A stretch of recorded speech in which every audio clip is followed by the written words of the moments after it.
Now I'm not even gotta cut. I just gotta just drop it in the slab, ounce. I'm just selling ounces. Right. Selling no pieces no more. Just sell an ounce. Yep. Okay. So you're not dealing with dope fiends anymore. You moved up. No, you dealing with people who sell dope now. You move, and then I moved up from that to I wasn't touching nothing. So I'm just picking up money. So how did you do that? So now you've graduated. Who's the connect? Charles. So Charles was the connect the whole time. Charles been the man the whole time. Okay. So you never were dealing with Mexicans. No, Guatemalans. Oh, so they were the plug at the time. They Guatemalans were the ones was a plug. Bringing it in. So you got some people who dealt with Mexicans. You got some people who dealt with Guatemalans. You got some people who just got their dope strictly from black dudes, because the way that this was coming in was crazy. I remember most people never went through what they call going through a drought. I remember the drought. So you go through a drought where there's no dope to sell. Dope. I'm talking about no dope. Like, they bust 286 kilos out this mud pump. It was a mud pump coming in. Across the border, you mean? Yes. Yeah. And then it get popped. Yeah. Charles says this. We watching the news. It get popped. I'll never forget, Charles leaned over and said, somebody didn't pay the money. Yeah. And I said, what? He said, yeah, somebody ain't pay the money. He said it's going to be up around here for a minute. So at this time, just imagine an ounce, just an ounce, going for $1,800. It's crazy. $2,000. Yeah. For an ounce. Yeah. So brick was 60. 60. Yeah. Yeah. And Houston is so close to the border that any disruption to the flow is felt directly in the city. So all these dealers are waiting to get hit off from the load from 300 birds, and now that's gone. And so now the fiends are scratching. People are getting robbed. Bruh. Yeah.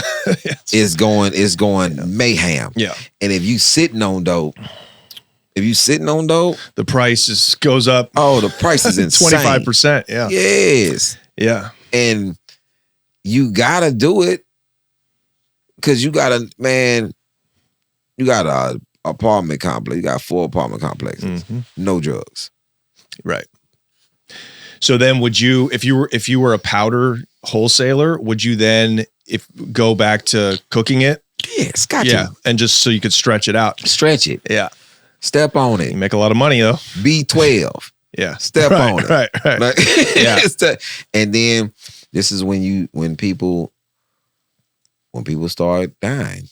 Because now you selling gold medal flour.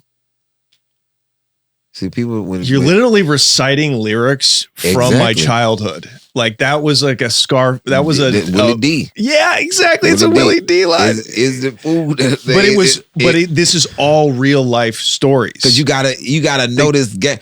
When people say gold medal flour, if you know this life, you know somebody sold you some sheetrock, some soap, goddamn gold medal flour. You got a goddamn bag of thought he had cane, but it was gold medal flour. Yeah.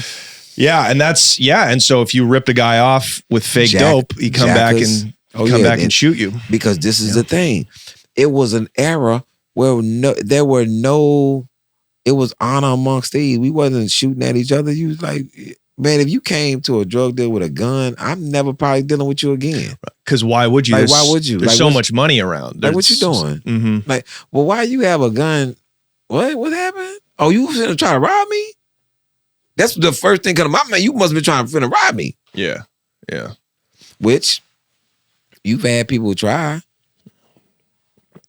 Yeah, people try to rob before. And did you ever have to bust your gun at anyone? What? Sorry, can we talk about that? Yeah. But yeah, it's a thing. You didn't. I never wanted to, because I didn't come from that era. I come from, my pops didn't own a gun. He had a 2-shot Derringer. That's not no gun. I love that gun. That's such a cool gun, dude. Look cool, that black and white. He ain't no violent person like that. Man, I got a Tech 9. You know what I'm saying? That's a Uzi, right? Yeah. So do you know Charles? Have you ever heard of but you know the Miami Hurricanes? Yeah. You know, so Charles Forms the safety that played for the Miami Hurricanes, right? Played for Houston, played for the Oilers. Well, I remember big shout out to Harvey Love. Harvey Love's father had a safe full of guns. And he would sell you guns, right? Yeah. And I remember when Charles Forms got the M16 military machine gun. So we get the M16. We shooting the M16 out of the apartment window. So I gotta have it. I gotta get one. It's like this is it. I mean, we got the Tech 9s. Yeah. Charles, I don't know how Charles came up. This is regular Charles, not Forms no more. Charles came up and had like a box of Tech 9s. Holy. And now those aren't legal even in Texas, I don't think. We got fully automatic Tech 9s. It's crazy. But still, my gun of choice at the time, 38 snub nose or 380. These are the guns that I loved. But everything else we had access to, but we came for you. It's a mixture of. Now, did you think about the consequences of having to use it? Like, you know, because it's one thing to get robbed. It's another thing to even if you're getting robbed, you're selling dope and I try to rob you and you shoot me, you're still going to do it. That's still a charge, right? You got it's manslaughter and you got an illegal gun and they'll probably get you on the dope if they find it. Did that thinking come into play, or are you just thinking, I'm not going to die? Like if somebody tries me, I don't give a f***, it's me or him. Was that kind of the mentality? Straight up and down. Right. I wasn't that cold-hearted when I started because I was a kid. That's not where I'm at. Yeah. But as life goes on and it happens to you, you get a little more cold-blooded. Oh yeah, fucking blow your brains out if it came me towards you. But at the time, I'm thinking in my mind, it's gonna be hard for you to find out that I did it. Yeah. I kill you in the alley. Who is that? I'm not gonna turn myself in. Yeah, no, for sure. This is why the revolver was so important. I like 380s or 357s because I can keep the shells. I wasn't a automatic guy like that. You know, it shells everywhere when you shooting. But if I'm up on you, boom, and I'm gone, shell with me. I'm not coming back to the crime scene. I'm not coming to tell on myself. I'm not coming to do that. Hey, who killed Rick? I don't know who killed Rick. Who was Rick? So you could just shoot a guy and take the shell with you. No, when you revolver, you ain't got to take no. It's in the trunk. You just run off. The shell don't come out of revolver. It come out of automatic. Oh, interesting. I didn't. Oh, of course. Right. Yeah. I'm just thinking the movies. Falls out. Right. Yeah. Oh, wow. I never was the. I don't want to leave no evidence. Did anyone in your crew ever get popped for a body? Yeah. Yeah. Yeah, his boys went down for bodies, but I'm not. Yeah. Yeah. There's a lot of unsolved homicides. There's a lot came of out of Houston back in those days, I'm sure. A lot of unsolved homicides. Yeah. And I'll tell people, it was there's a lot of mistakes made. Did you ever worry, like when I was locked up for drugs, I would wake up in cold sweats at night in my cell thinking that they had caught me for, other things. Like, you'd hear about people in prison getting rearrested on robberies or murders, and they were only there for dope charges. Like, when you went down for drugs, were you ever worried that other stuff was going to come back on you? I'm worried now. Okay. No, I in my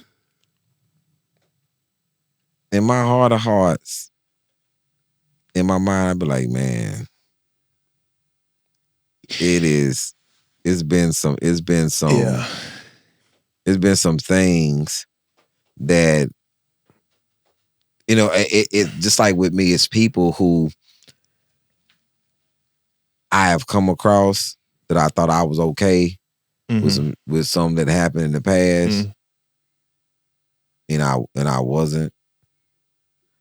But I'm not bad as I used to be, but I did so much wrong stuff that I would be anywhere and be like, oh, they bringing this up. I was in the bank, and I tell this as a joke now, but I was dead ass serious. I was in the bank one time, check with my name on it, gave them people my ID and everything. Yeah. And as soon as this man said, oh, we got to take this to the back. And in my mind, clicked, oh, no. Yeah. Y'all have 10 Mississippis, and I'm the out of here. And I left. I left. Wow. I was like, no. My mind has clicked into like, oh, hell no. This is going to be... I done seen people who I'm like, I hope he passed this. Wow. I've been places where I was in the club and dude wasn't over it. Yeah.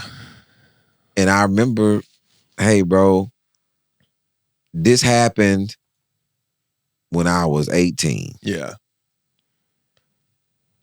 You was a part of a situation. I was a part of a situation. Guns were fired. Your people didn't survive. Let's not do this now, bro. You got children. I got children. Yeah, we survived. Yeah. But make no mistake, I still got to go home today too. So I generally don't go to that area. Yeah.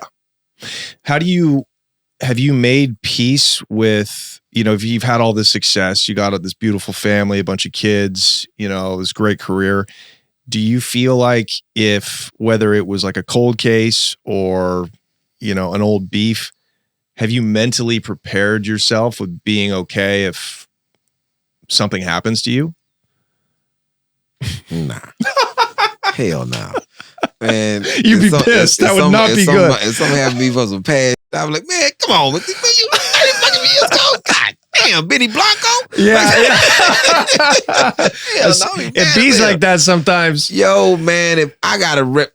Okay, you were saying like whenever something great happens to you, but this is something really bad happens. Yes. But selling out a theater, the hardest thing to do in life is to sell out a comedy show, and you're selling out theaters all over the country. Like, do you worry? That's a great thing that happens. So how do you balance yourself? Does that keep you grounded? You say, this is pretty awesome, but it's something bad could happen. Does that keep you neutral? Does that keep you humble? I think when my dad passed, right?